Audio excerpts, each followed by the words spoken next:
Hello, my friends and fellow VEDSies. It is day 13 of VEDS. Specifically, it's Friday the 13th. Hello, my friends and fellow VEDSies. It is day 13, and specifically, it's Friday the 13th.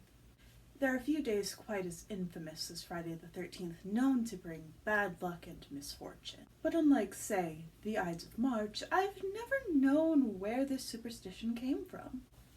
So I did a little digging, and here's what I was able to learn about the origins of Friday the 13th. To start with a simple question, why 13? After all, it's not a universally feared number. Italy fears Friday the 17th, for instance. However, the number 13 has both mathematical and historical significance. Humans like numbers that are easy to work with, and when it comes to mental math, 12 is one of the most versatile numbers.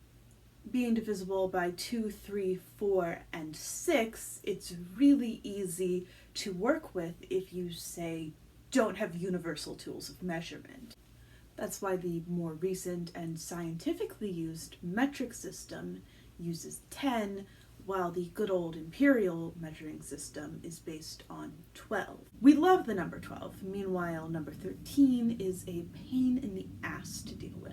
But that's not the only reason for 13's negative association. For starters, it's associated with the Last Supper. Jesus and his 12 disciples, 13, celebrating Passover before the reveal of Judas's betrayal. It's also been theorized that the number 13's negative association comes from Ragnarok, where 13 characters dining also ends in tragedy. However, I'm always hesitant when Christian and Norse mythos line up too neatly with one another. Written records of Norse mythology prior to Christian influence are not really a thing so much, and so most records of Norse mythology very much have Christian influence, and there's sort of the question of, was that always there and it's merely a coincidence, or did some monk put it there on purpose? That being said, the Norse influence on the Friday part of Friday the 13th is undeniable. Same way Thursday was Thor's day,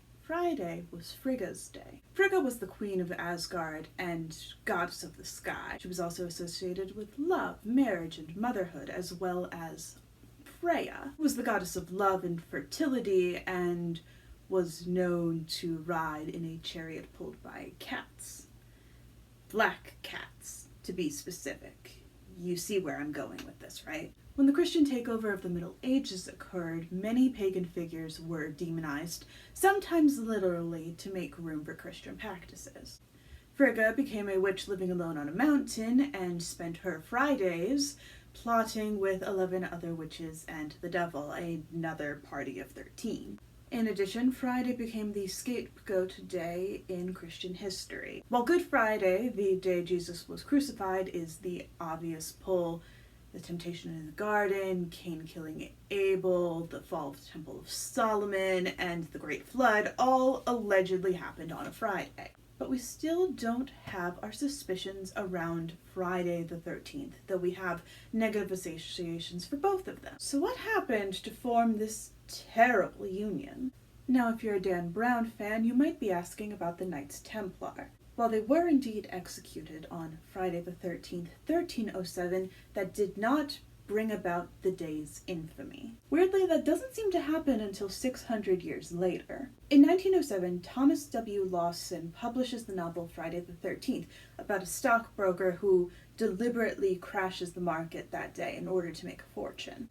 And with the 20th century having a few notable tragedies land on Friday the 13th, as well as the iconic horror series, the superstition sticks. So there you have it. The history of Friday the 13th is one largely of cultural appropriation, with a few real-world tragedies sprinkled in.